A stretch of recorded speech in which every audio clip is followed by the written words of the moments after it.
Hello అందరికీ. అయితే నేను రీసెంట్‌గా ఒక ఇంట్రా V50 వెహికల్‌కి క్లచ్ ప్లేట్స్ అయితే చేంజ్ చేసి పంపడం అయితే జరిగింది. ఆ వీడియో అప్లోడ్ కూడా చేసిన. సో, ఆ వీడియోకి వచ్చిన కామెంటే ఇప్పుడు నేను సమాధానం ఇవ్వాలనుకుంటా ఆ కామెంట్‌కి.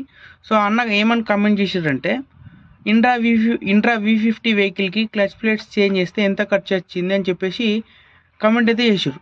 సో, ఇంట్రా V50 వెహికల్‌కి క్లచ్ ప్లేట్స్ అనేటివి చేంజ్ చేస్తే ఎంత ఖర్చు వస్తుంది అంటే, క్లచ్ ప్లేట్స్ యొక్క ఎంఆర్పి ఎంత ఉంది ఇంట్రా V50 వెహికల్కి అంటే అక్షరాల 8500 లేదా 8400, ఒక 100 అటు ఇటు తగ్గుతూ పెరుగుతూ ఉంటుంది కదా. సో అది లెక్క.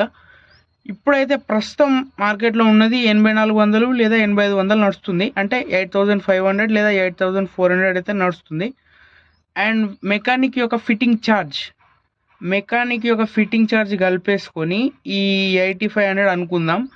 ఫిట్టింగ్ ఛార్జ్ అయితే కలిపేసుకొని 10,000 లేదా 10,500 కూడా కావచ్చు. వర్క్షాప్ నుంచి వెహికల్ బయటికి వెళ్ళడానికి మొత్తానికి అయ్యే ఖర్చు, అటు స్పేర్ పార్ట్స్ ఇది మెకానిక్ ఫిట్టింగ్ ఛార్జ్ రెండు కలిపేసుకొని 10,000 లేదా 10,500 లేదా కొన్నిసార్లు 11,000 కూడా కావచ్చు.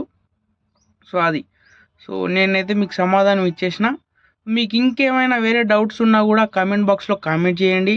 లేదా మీ వెహికల్కి ఉన్న ప్రాబ్లం గురించి నాతో మాట్లాడాలనుకుంటే మన యూట్యూబ్ ఛానల్లో కింద ఇన్స్టా ఐడి అనేది ఉంది. అది క్లిక్ చేసి ఇన్స్టాగ్రామ్లో నాకు డిఎం చేయండి, ఇన్స్టా కాల్ మాట్లాడండి. ఖచ్చితంగా మీ వెహికల్కి ఉన్న ప్రాబ్లం గురించి మీకు డౌట్ అనేది క్లారిఫై చేయడానికి ట్రై చేస్తా.